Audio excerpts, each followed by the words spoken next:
film and music have one thing in common. The two happens in time.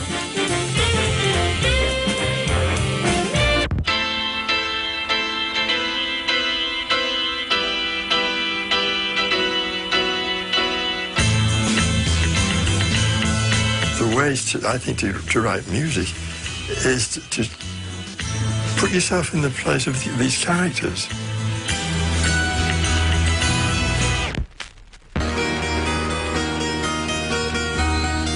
La musique au cinéma, c'est l'invention.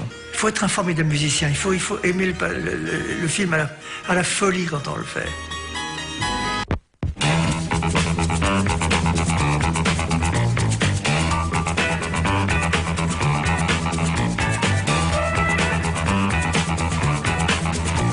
Steve and I used to call it the emotion lotion because the music it gives the soul of a picture.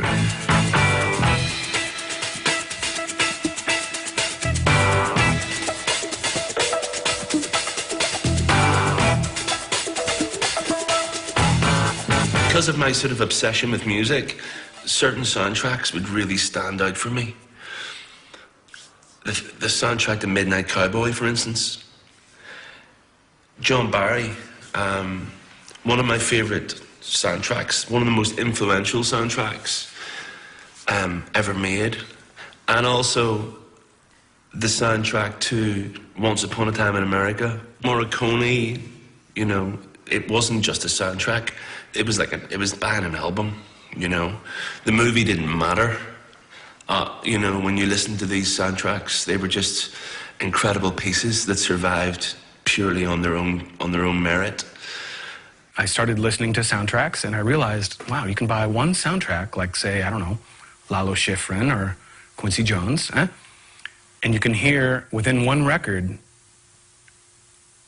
you know, a rock cue, a jazz cue, an orchestral cue. To me, it was like one of the most eclectic listening experiences that I'd ever had. Un moment où on a fait R, ça a coïncidé au moment où il y a eu de la place pour la musique, je dirais, instrumentale. Hein. Donc on a pu de nouveau faire appel à ce vocabulaire de la musique de film à travers des groupes comme Portiched quand tout ce mouvement-là est devenu à la mode. Et je dois dire que le sampling de Isaac Hayes, de John Barry, tout ça allait dans ce sens de faire redécouvrir la musique de film et que les gens écoutent ça chez eux sans le film.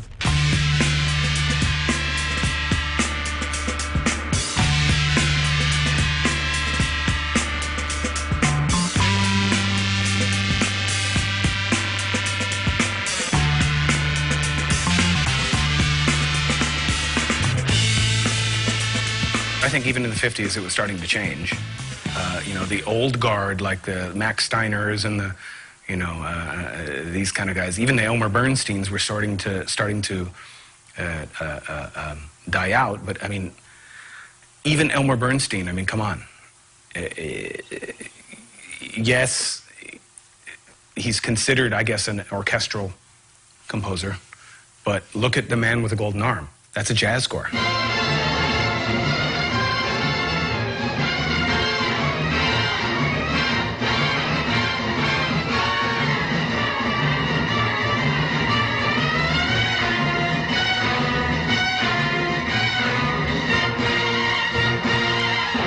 Quelqu'un qui était jeune et qui avait un bagage classique, qui voulait s'exprimer à travers la musique, pouvait avoir la modernité, c'était le jazz.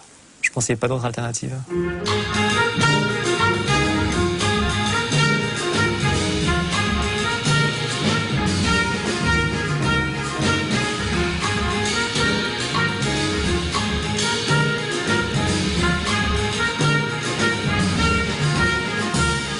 Of course, the use of jazz, it was Henry Mancini, Peter Gunn in television, was a big opening of another road. The thing that I liked about film music is that there didn't seem to be, it was polluted already. When I discovered it, it was polluted, meaning, I mean that in a good sense. meaning there were all sorts of influences. Like even on an early Bernstein score, you can find a bossa nova cue or a, you know, maybe a twist or a, you know what I mean? They were using the idioms of the time. One of the things that I love about sort of film music is it's kind of, it's structure, you know? There's no kind of, you know, it's not your classic sort of song structure. It's so fragmented. There's so many layers to it. The categories never bothered me, never. Even when I was very little, we had to play everything, you know. The white dance, dinner music. We played rhythm and blues, played strip music, we played schottisches, Jewish music, Debussy, everything. It's a terrific range of expression that you're having to work with. I mean, it's really, it opens you up. And you're interested in that, and you're interested in making it different. Un musicien, il doit être capable vraiment d'avoir l'éventail total de toutes les musiques possibles dans sa culture et puis après dans son imagination.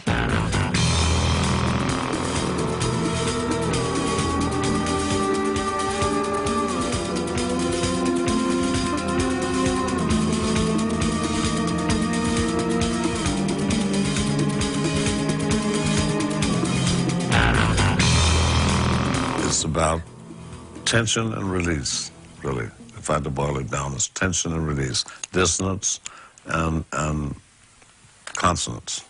You release it, or you keep people uptight, you know, on the edge of their seat, you know. It can affect you very strongly, you know. Just seeing an image that looks very harmless, the music can give it a whole other dimension, you know, it can make it sinister, and you wonder what's underneath what you're really seeing, you know. It's a fascinating experience.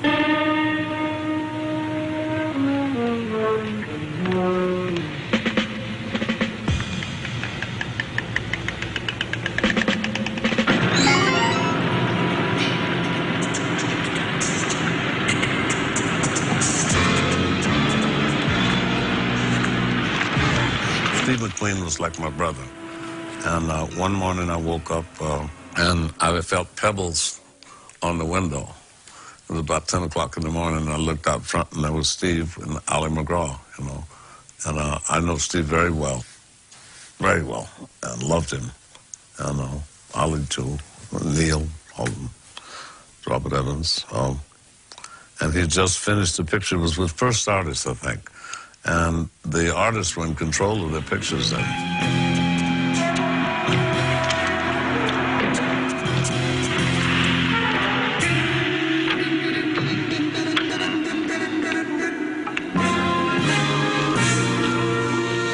Steve said, we've got a $30 million opening or something like that worldwide, and I need the score in 10 days. You don't have time to think about anything, man. Nothing.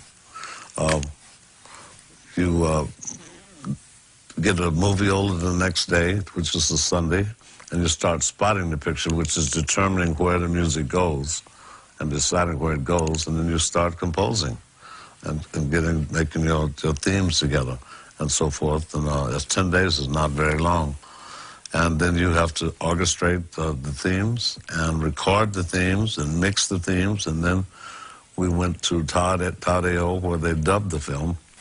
And Sam Peckinpah was on to another film, Billy the Kid or something like that. He was on to another film. So Steve says, I don't know what this is about, you know. Dubbing is no problem. We just have a seat and we'll figure it out, you know. Because I was excited because we got a chance to dub a Sam Peckinpah film.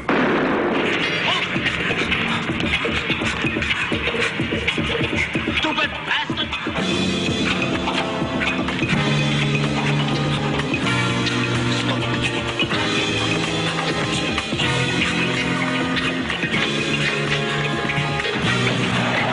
Quincy Jones, his arrangements, his detail, the dynamics he creates. I love that sort of aspect.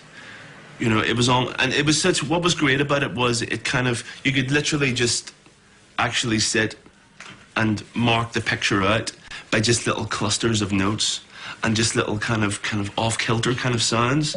He was just always interested in, you know, bringing new things into his composition, and it was the whole experimental sort of avant-garde side to him, to his composition. You're really painting, you know, in a sense. You're painting colors, and you're jiggling the emotional molecules of the audience, you know. Their emotions are in your hands, you know. And you're dealing with the emotions of the film, and you have to make it sound like one piece of organic music.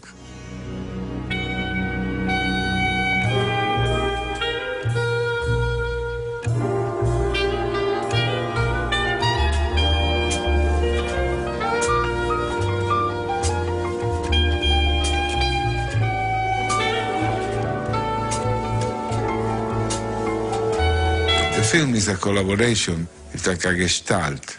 The director, the producer, the film, the one who writes the screenplay, the cameraman, the director of photography, they call him. All this, they work for one goal, to make a good film, or hopefully.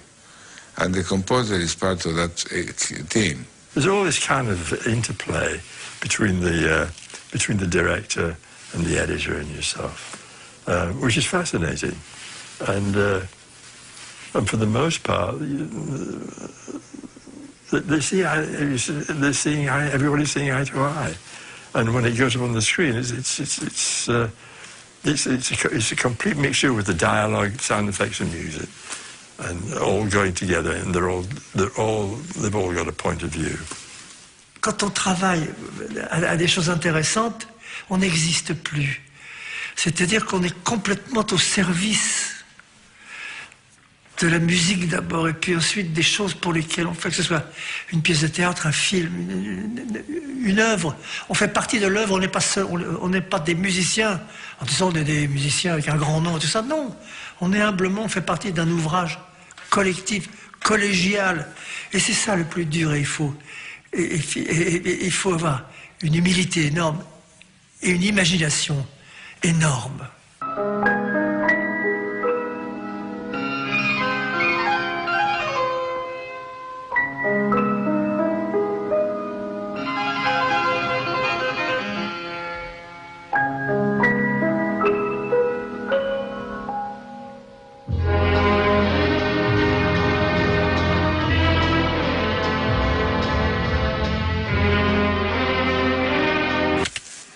C'est Michel Legrand, toujours sur le fil hein, d'aller trop loin. Et puis, je sais pas pourquoi ça fonctionne. Et ce film-là, c'est un film pop, c'est tout dans la jouissance. C'est qu'on se lâche et on se permet tout. Quand Norman Jewison, avec Hal Ashby, qui était son premier monteur, Hal Ashby qui est devenu un fantastique metteur en scène plus tard, avec qui il travaille aussi, il me montre l'affaire Thomas Cronin, le film faisait 5 heures. Un bout à bout. Et alors, Hal et Norman me disent, voilà, c'est le bout à bout, on ne sait pas comment le monter. On ne sait pas par quel bout le prendre. Parce qu'on peut en faire, on ne sait pas. Et j'ai eu cette audace folle qui m'a fait peur après, mais j'ai dit, écoutez, j'ai une idée, je ne vais pas revoir le film, je ne veux pas de minutage, je ne veux rien. Vous allez tous partir en vacances pendant 6 semaines. Je vais écrire pendant 6 semaines 1h30 de musique, et moi je sais sur quelle séquence ça va aller. Et si vous voulez, après, quand la musique sera enregistrée, on va monter le film, on va monter toutes les images sur la musique. Hal, bondissant, oui, génial, formidable, parce que ça va nous donner le rythme, les durées, la profondeur, c'est la musique qui va décider de toutes les images, c'est formidable. Norman Jewison aussi, oui, le producteur, oh non, non, non, non, non, on n'a jamais fait ça, c'est risqué, c'est rien.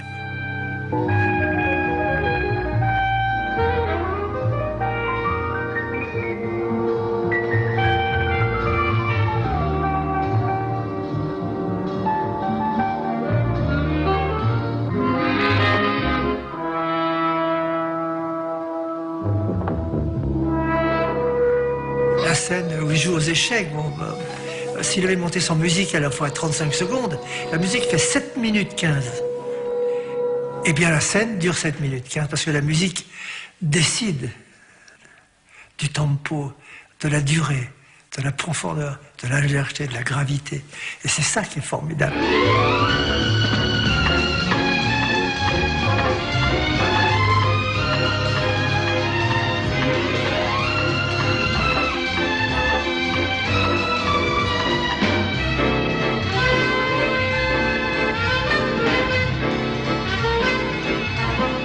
rêve, par exemple, qu'un jour, moi, je voudrais faire ça.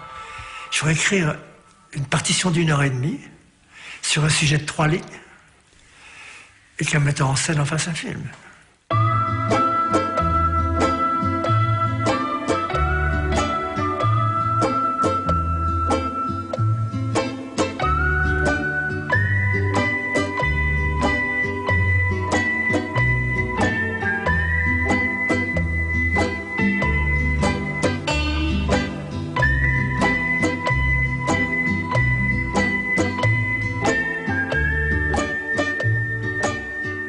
One of the biggest revelations that I had was hearing Morricone's scores to, you know, the Leone movies, and then watching how that music worked with the image, and that is what fucked me up.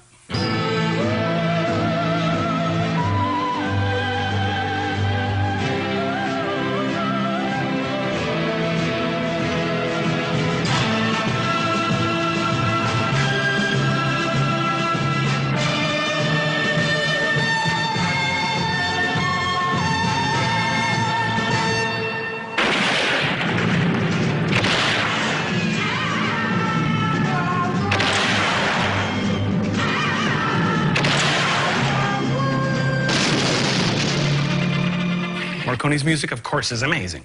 But the way Leone used it, and the way he wrote, I read books about it afterwards, the way that he wrote scenes around the music. Let the music be composed first, and then cut scenes around the music. To me, I don't know why more directors don't do that. Morricone, I would have to sort of say, you know, he was one of the first kind of composers that I kind of came across that was bringing in like natural, concrete kind of sounds, you know, whether it was like sort of typewriters, you know, prepared pianos, which I know he was very inspired by John Cage, like I am anyway, but seeing someone like Morricone doing that so long ago and bringing that in, I think a lot at the time when he was doing that, from what I can gather, a lot of people just thought he was a bit crazy.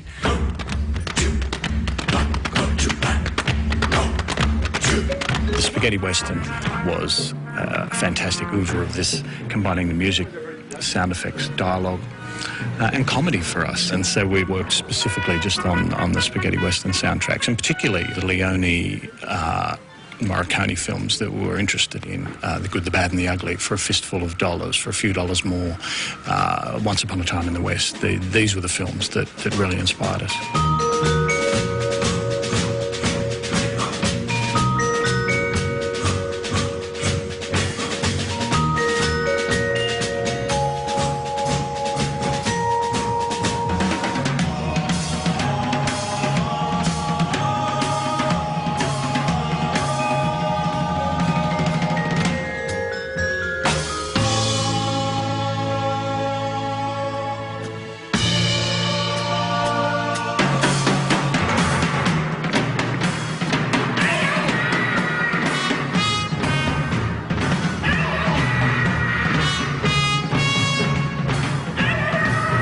Génial aussi, c'est l'instrumentation, notamment l'utilisation des voix. Les voix en fait font des cris, des espèces de gros crescendo. En fait, c'est du classicisme, Ennio Morricone. Et voilà, mais toujours des harmonies en fait, des harmonies très très belles, des mélodies très pures en fait. Certaines aussi font penser à certains opéras en fait italiens.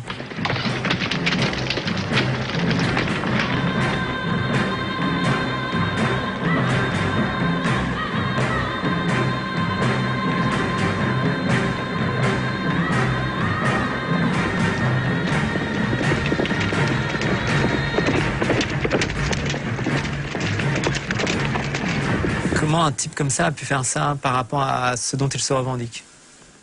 Est-ce que c'est son grain de folie qu'il n'accepte pas parce que c'est comme quelqu'un qui aspire à être un compositeur de musique classique, hein, et c'est un peu le syndrome Sherlock Holmes, ce que j'appelle le syndrome Sherlock Holmes. C'est Conan Doyle qui, toute sa vie, aura les boules d'avoir été reconnu pour ces historiettes de détectives privés qui paraissaient toutes les semaines, alors qu'il aurait voulu être un grand romancier. Et puis Ennio Morricone, je pense qu'il aspirait être un... Je ne le connais pas, mais son génie n'est pas là où il croyait qu'il était. Est-ce qu'il a fait des musiques de films pour exprimer cette part d'ombre qu'il y avait en lui, ou est-ce qu'il a fait pour financièrement pour gagner sa vie? Et comme il pensait que c'était du coup pas important, est-ce qu'il s'est laissé aller à des choses qu'il n'aurait jamais osé tenter dans son propre travail? Et finalement, c'est la rose à arroser, c'est par ça qu'il a été reconnu.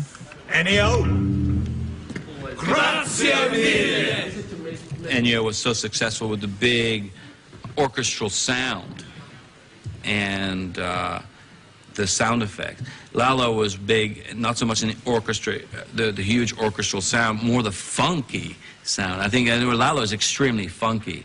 I wouldn't necessarily call Ennio so funky. He's more complex than funky. But yeah, that's what's so fun about working with Lalo, Schifrin's music.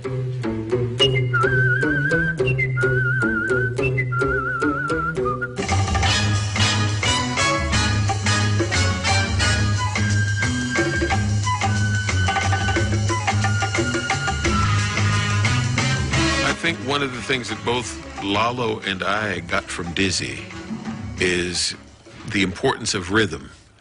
And I think that's the driving force behind, you know, the theme to Mission Impossible. Bump, bump, bump, bump, bump.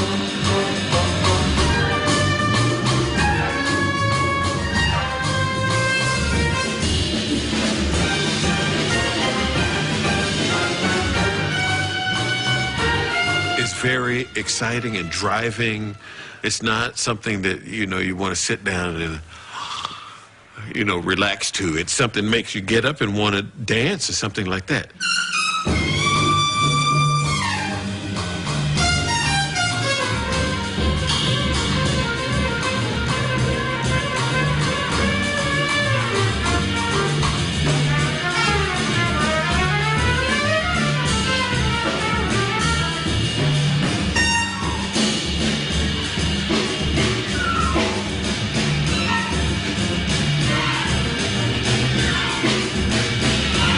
Of television in the United States, you write a pilot, the first episode.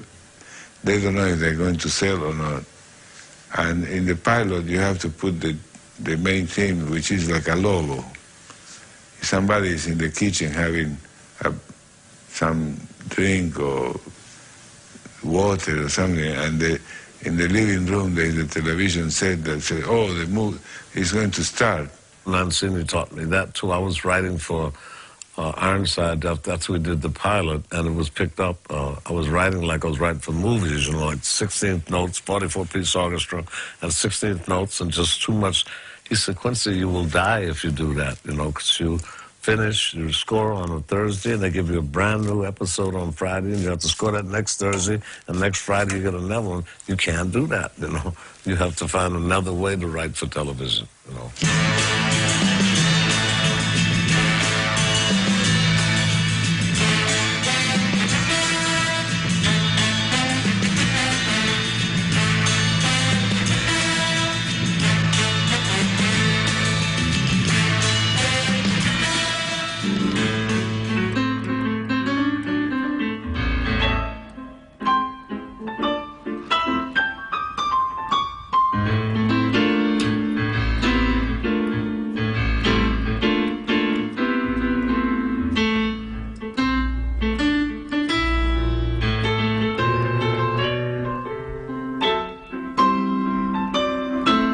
For some reason, Peter Thomas is kind of frowned upon in the film music community, and I'm not sure why.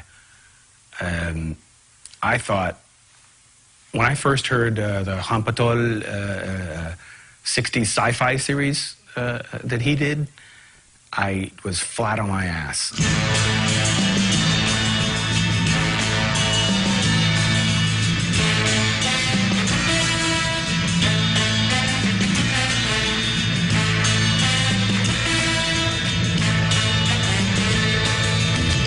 Angesprochen auf ein Thema, was mich verfolgt, also das gibt's ja gar nicht, aber ich bin nicht böse auf die Verfolgung.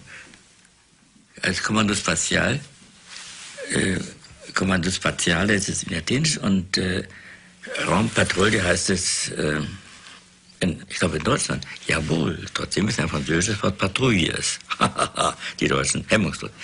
Und da ich noch nie im Weltraum war und die Regisseure auch nicht, konnte keiner was sagen, wie die Musik sein sollte.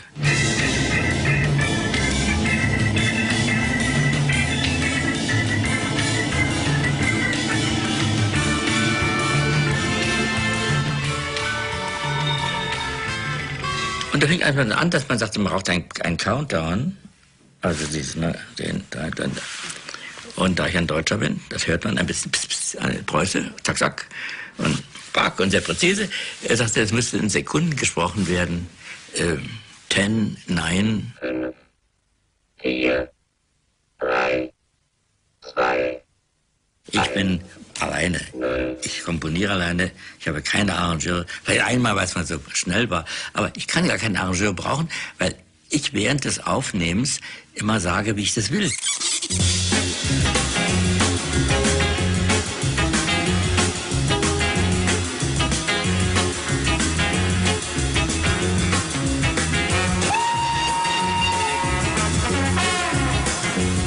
I think that it'd be easy for a lot of film music, you know, critics or community to look at it as kitsch. And I think that's a complete mistake. I don't listen to music that way, you know.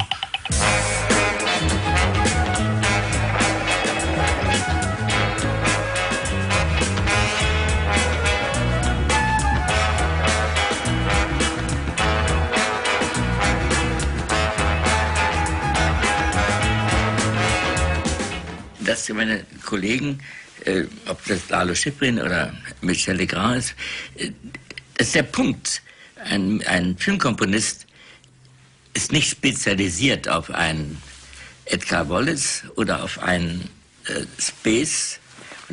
Der muss eben den medizinischen Film, den intellektuellen, den literarischen Film, der muss voll durchgebildet sein, Full House. Er muss vom Kontrapunkt von Bach, von dem wohltemperierten Klavier an, er muss alle Dinge beherrschen, die man symphonisch begleiten kann oder auch mit einer Milchkanne, die in C-Dur gestimmt ist, oder mit irgendwelchen Tropfen, die nehmen wir an, wie der Chopin hat mal das Regentropfen, da, pling, pling, pling, pling. Da muss er wissen, dass er ein Ass ist und man muss alles, die ganze Klaviatur des Instrumentieren. Deswegen ist auch wichtig, Arrangement und Komposition ist bei dem Filmkomponisten, muss es, wenn es richtig ist, eins sein.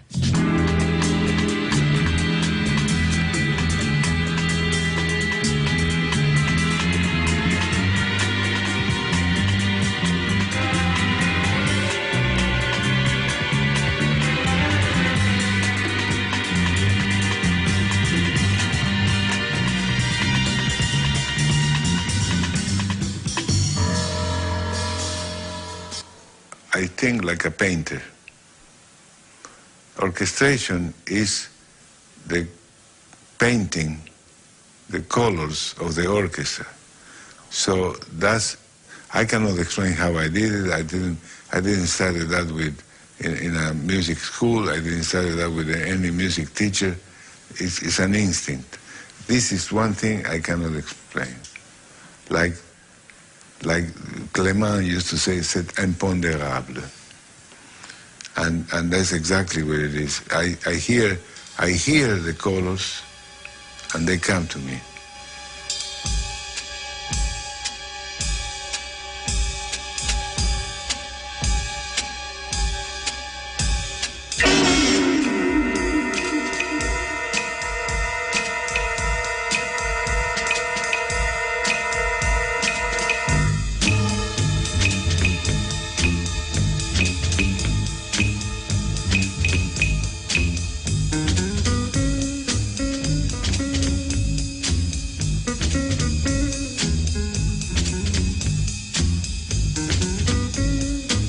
The beginning of Bullet started with electric guitar. Dun, dun, dun, dun, dun, dun. It has an element of sadness and even an element of the blues, because that's the character of Bullet. I mean, he's a very introvert.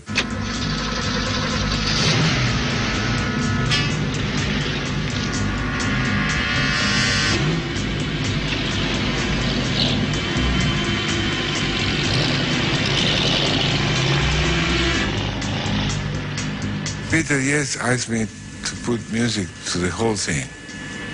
And I said that would be a mistake.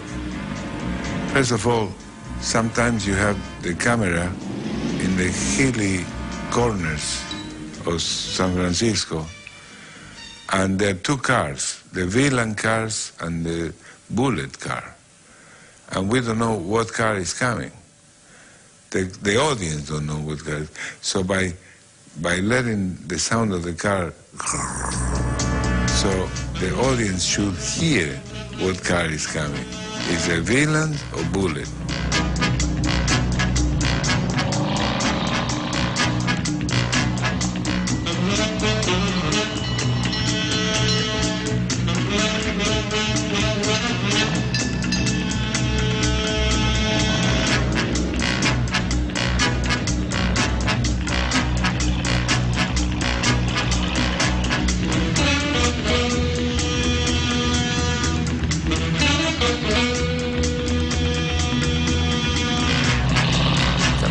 Ça monte. Et cette montée en puissance, c'est très sexuel. Moi, je trouve.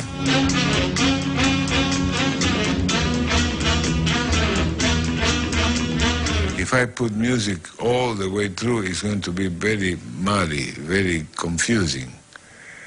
Why don't we do a cut-off after the hospital chase and all that, and when he gets... He's being followed in the street by the car, very slow. The traffic is very heavy, and all of a sudden he does change gears and starts the chase. At that moment, cut off. And that would be a very effective, dramatic moment. And it worked.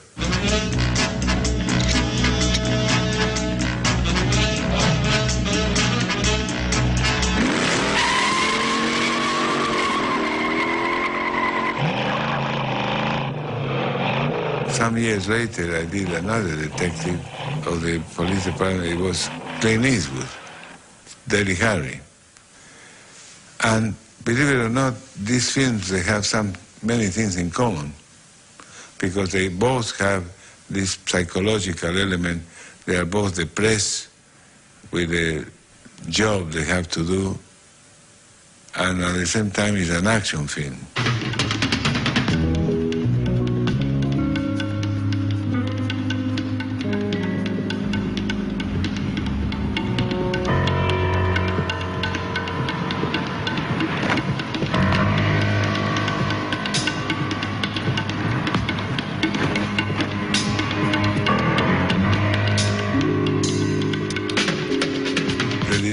Don Siegel was very, very important. He said that he didn't know any music, but he did know. At least he knew the function of music, and he knew how to elaborate and communicate with a composer without talking about music.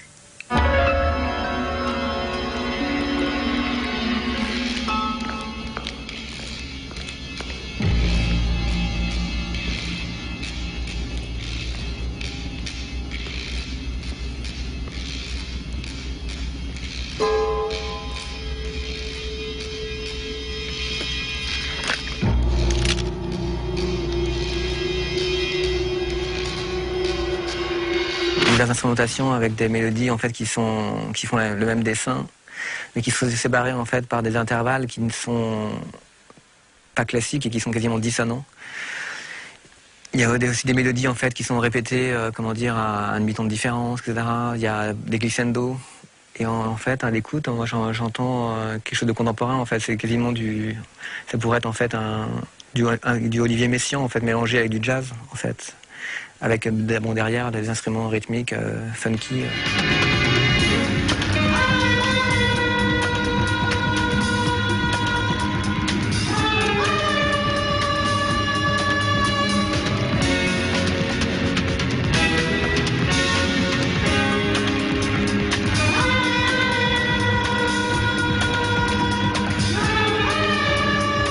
I told Don Siegel, I'm going to use voices. And Don Siegel has done always films like The Invasion of the Body Snatchers and things. He always used instrumental music. he was not used to voices. And I said, he said, why you want to use voices? He said, you set me up. This happened during the Vietnam War, and this mass murderer has a belt with a close-up of the peace symbol. How a guy like that has to be so crazy to have the peace symbol and he's killing people so terrible. And I said to him, he hears voices. In his head, he hears voices. Ah, okay.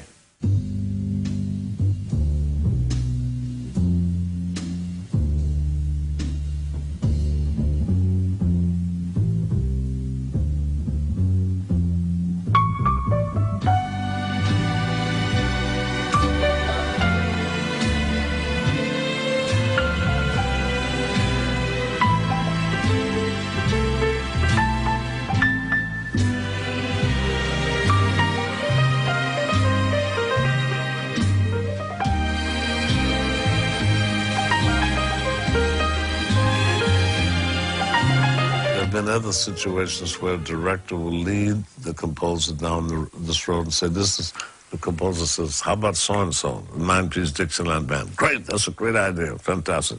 And they get in, they support it, and it's being recorded, they say, that's great. They even get up and conduct a few themselves, and then they get into dubbing, and say, it doesn't work.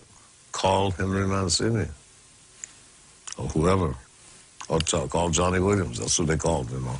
And because it's terrifying to think that all of your work may be thrown out. Moi, j'étais très aimé avec le producteur de la MGM, qui un jour, il m'apporte un script de Robin and Marian. C'est l'histoire du vieux Robin des Bois, 20 ans plus tard, et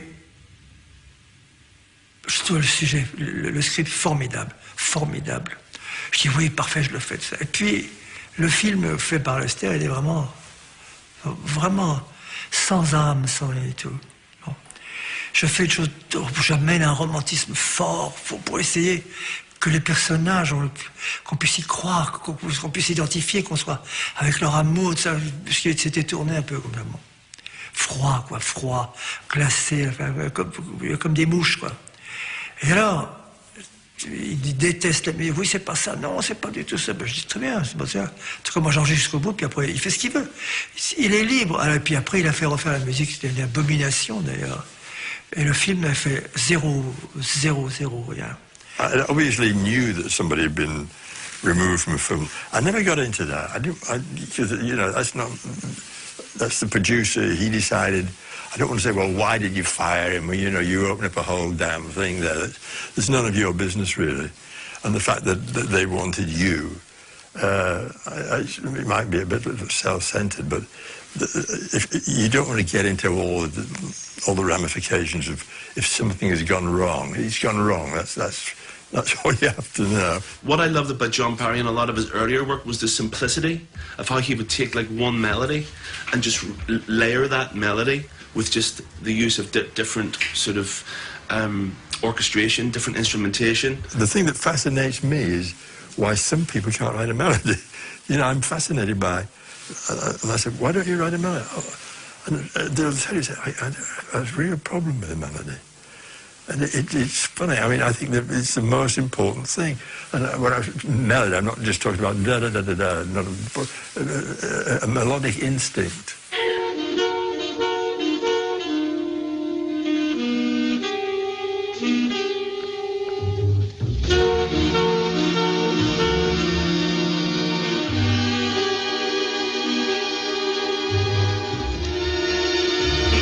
Genuinely love the movies Richard Lester was doing. He was very knowledgeable about music, not just filmmaking. And he was a nice person, listened to things intelligently. You know, he actually said, well, what do you want to do with this? I never said, I'm going to do this. And he said, fine, you go ahead and do it.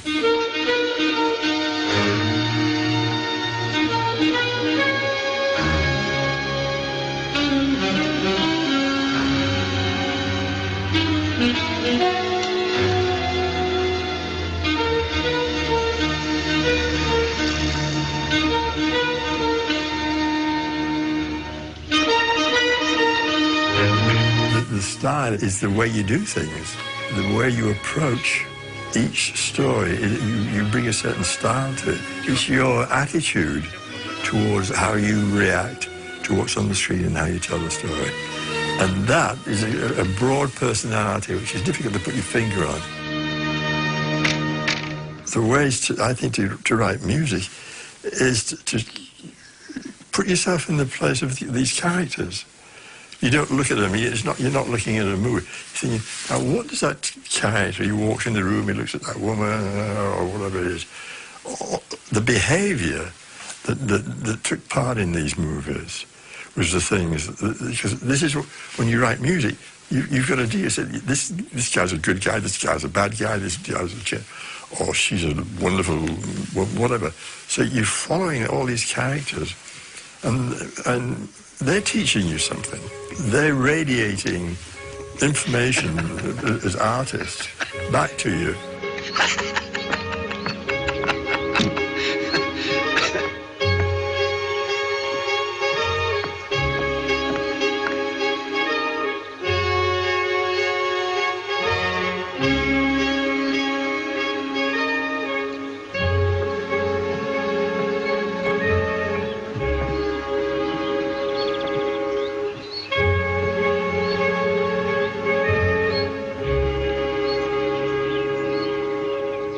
John Barry. He said something really, really interesting. When he was a young boy growing up in New York, it was very much like a military base. So during the war, it was just having, you know, the living daylights blown out of it, you know, and what he was basically trying to say was that the sense of kind of melancholy that is in a lot of his music, that he thinks he comes from actually his experience as a young boy in the war. And what was really interesting for me, because I come from Belfast, and I definitely feel that there's a very strong melancholic kind of feel to some of my music, and I never really knew where it came from. There must be just something that's kind of printed in your psyche that you sort of carry through life.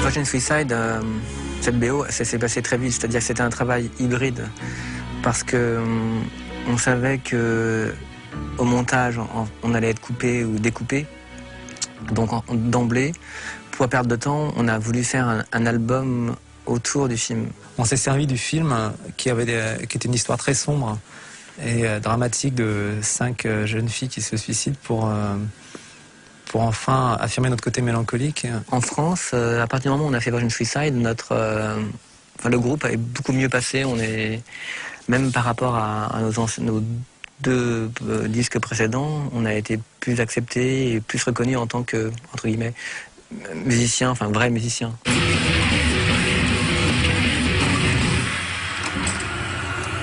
There you have it. Oh, it's very Lalo Schifrin. I'm composing right now for a kind of a crazy action movie.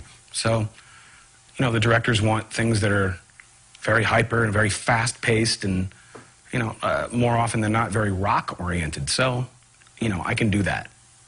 Actually, I can do that with, like, in my sleep. But what I'm trying to do is sneak in some influences that I have, and John Barry would definitely be one of them. I think that cue, I don't know if I played you this cue. Here, come here. This cue to me is like a 6-note motif that is very, to me, John Barry.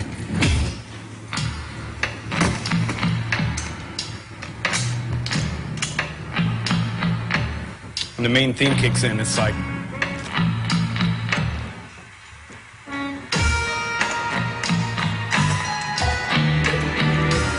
even the instrumentation.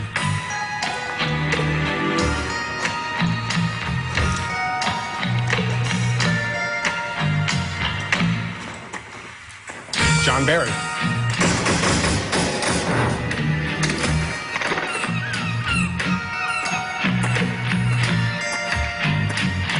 I got a phone call from Jersey Films, and they says, "Look, we'd really love to meet you. We're making this movie called Out of Sight. It's directed by Steven Soderbergh, who, at that time, people knew from his success with Sex, Lies, and Videotape." And I was like, "Wow, like, yeah, of course. Let's meet up."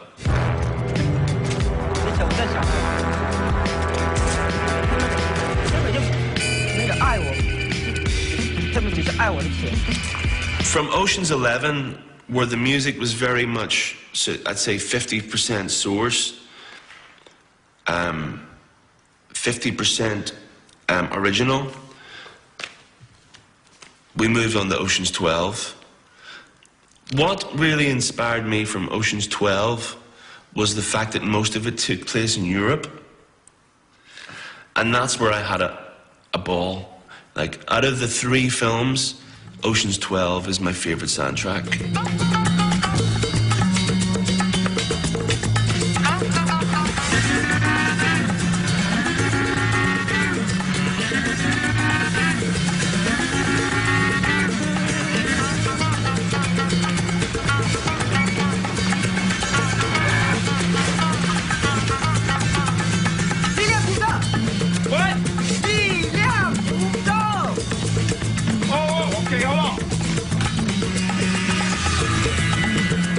Whole sort of cinematic kind of sound, that 60s sound, you know, the Christophe Comedies, the Pierre Cavaliers, the Morricones, the Schifrin, you know, they're all very much European composers. So that got me thinking about instrumentation in a completely different way. So I started sending Steven just tons and tons and tons of music. And my whole kind of idea, I mean, it's amazing. It makes my job so much easier if I'm involved at the script level. So when Steven's like sort of shooting, I'm sourcing, I'm finding music, I'm reading the script, I'm starting to see things, I'm starting to feel things, I'm starting to hear things. And I just send him ideas, you know, playlists, hundreds.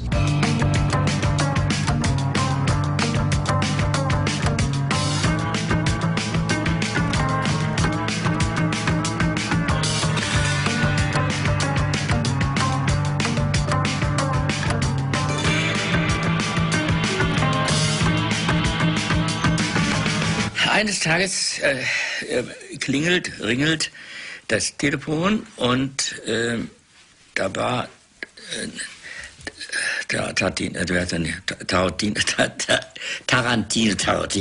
Tarantino und sagte, ich heiße Tarantino, und ich heiße Peter Thomas, und sagte, ich spiele jetzt mal Musik vor. Und da dachte ich, na warum nicht? Ja, ich bin aber Komponist. Ja, ich weiß, dass Sie Komponist sind. Ich habe jetzt hier Platten und ich muss die mal fragen, ob es von Ihnen ist. Und ich sage, ja, dann spielen Sie mal. Und dann spielt er das dann an, ohne zu fragen, spielt er also 5 Titel an und sagt, listen to. Ich sage, ja, listen to. Das waren 5 Titel. Ich sage, alles von mir, Bingo, alles von mir. Da können wir die nehmen, kann ich die für George nehmen? Ich sage, für welchen George Bush? Nein, nicht George Bush. Clooney heißt er. Ich sage, aber der spielt doch Schauspieler doch. Sagt er, ja, aber jetzt ist er sein Debütfilm, Confession on the Dangerous Mind.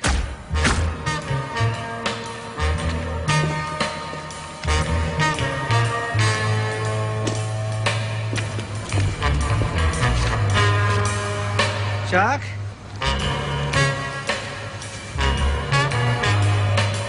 Jacques?